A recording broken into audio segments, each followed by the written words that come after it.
Well, hello and welcome to a special edition of Big Game Bound. We're putting aside our usual segments to focus on one of the most important honors the NFL hands out each year, the Walter Payton Man of the Year Award. This award honors the players for their volunteer and charity work as well as excellence on the field. It's handed out every year at the Super Bowl by the Payton family. And joining us to talk about this is Walter Payton's son, Jarrett. Jarrett, until 1999, this award was known as the Man of the Year. Then the league named it after your father. What did that mean to your family? You know, it was truly an honor. I mean, just to be able to have Super Bowl 34 and having the Rams versus the Titans, and for our family to be able to go there and kind of see where it started from to where it is now and how the NFL has grown this award to be one of the biggest awards that guys want to win in the NFL. Just to know that that award bears my dad's name and all that he did on the football field and then also off the football field, to me, it's just a true honor for our family. Yeah, clearly your father was very active in the community. What sort of example did he set for you and your siblings?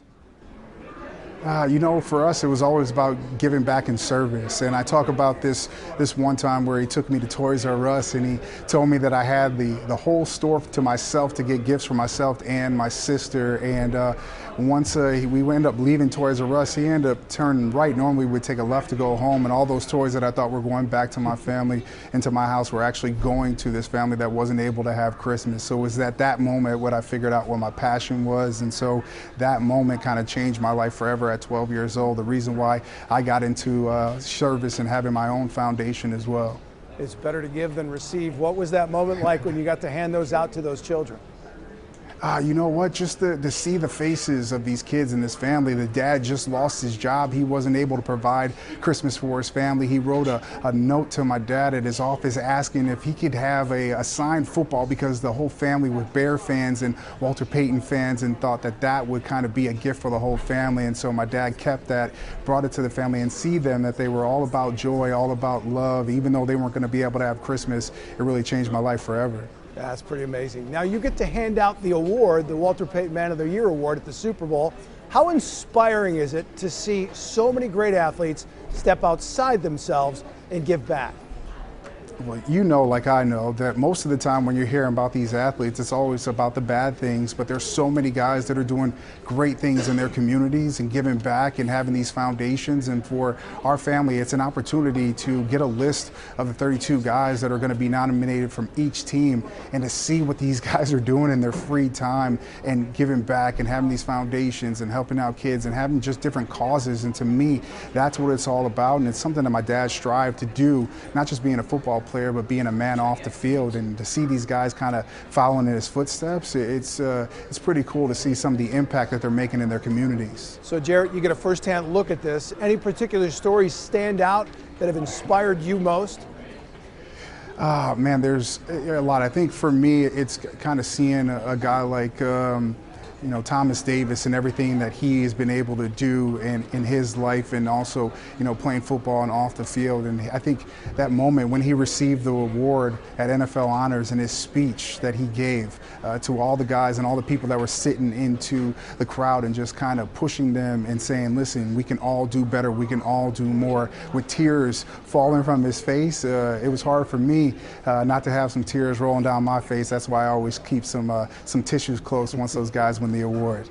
When we talked before, you mentioned one of the things that's been so special about being involved is the relationships you've built with previous winners. Can you talk about that a little bit?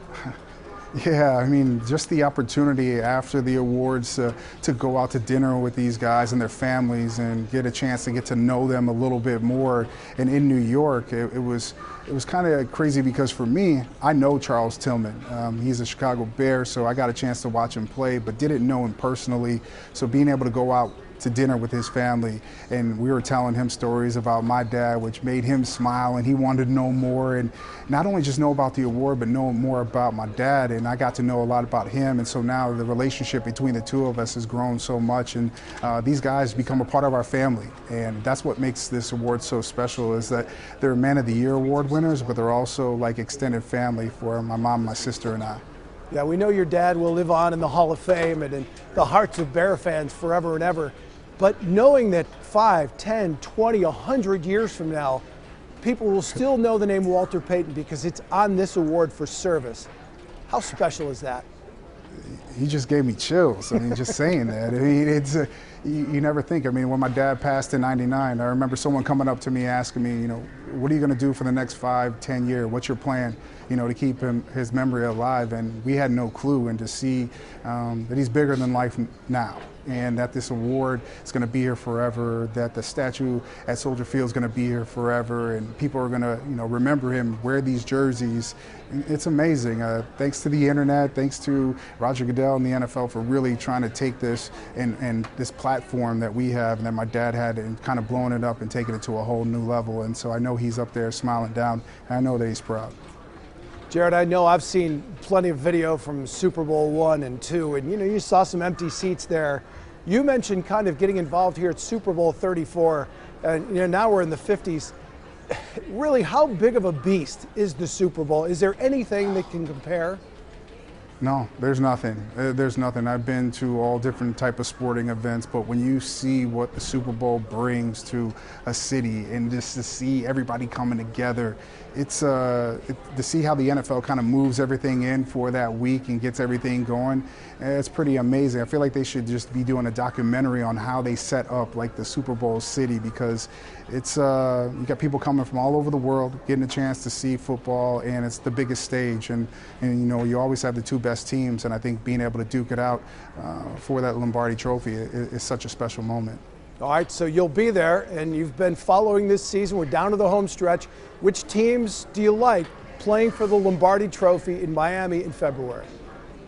Man, it's hard to think about. There's, especially in the NFC, you gotta like Lamar Jackson and what Baltimore are doing in the AFC, and then in the NFC, you gotta love what the 49ers are doing. I don't want to say this, but even what the Packers are doing as well.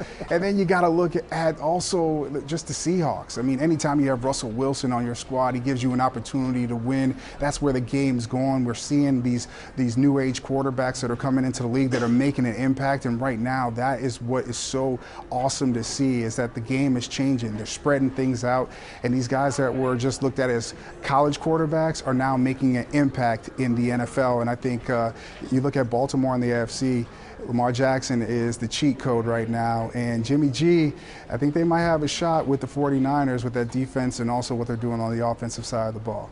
I know you played at Miami, so you obviously have the history of the Payton name. But how much do you like the way the NFL is evolving, taking those college offenses and kind of working them and weaving them in? Is it made for a more exciting product?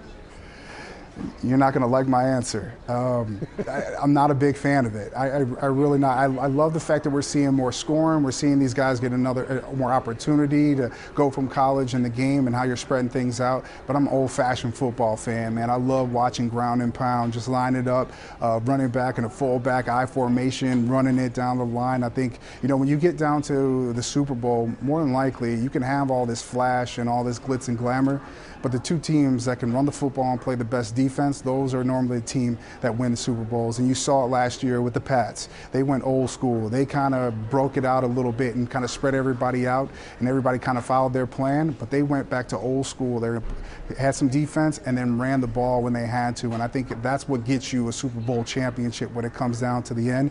For fantasy, it's amazing. Do I love watching it? Yes, I do, but I still miss the fullback. We got to bring the fullback back here in the NFL and watch these guys kind of ground and pound, especially at this time of the year once it gets colder and you have to be able to run the football, can't throw it as much.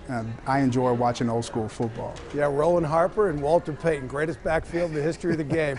I got to go back to one last thing with you here. As a sportscaster from Chicago, how careful do you have to be with the Packers not to glow too much or give them too much praise? You know, I mean, it's hard. You got to find that balance, and for me, it's been a hard balance for a guy that played in the game, then also has friends in the game, and from all different teams. So you have to be, you know, very conscious, and especially with social media as well. You know, a lot of guys from different teams, they follow you, so they see what you're writing, what you're putting out there, and it can sometimes be a weird kind of encounter in locker rooms every once in a while. But as long as you are not going at the man, but going at maybe how they're playing, then I think think it's all fair game. And so I've had to figure that out through this process of being in the business of how I can, be honest to the people that are following me, that are getting this information, but then also, being cool with the guys that I know as well. So it's a line that I've had to kind of teeter a little bit, but I feel comfortable in giving my insight and just being honest about what I see just from playing the game of football. All right, he is Jarrett Payton, and he will be handing out the Walter Payton Man of the Year award at the Super Bowl in Miami. Jarrett, thanks for your time, and hope to see you in Miami. See you in Miami. The NFL will announce the finalists for this year's Walter Payton Man of the Year award today. One player from each team will be named a finalist. Last year, the award went to Eagles defensive lineman Chris Long. Some of the other recent winners include J.J. Watt, Eli Manning, and Larry Fitzgerald. Well, that's it for Big Game Bound this week. Our thanks to Jarrett Payton for sharing some incredible stories about the man this award was named after, his father, one of the greatest players in the history of the game. We'll be back here next week with another episode of Big Game Bound, streaming at 1 o'clock on Thursday, 1 o'clock Eastern Time. For Spencer Wheelock and our crew in Grand Rapids, I'm Jack Doles. Have a great day and enjoy Week 15 of the NFL season.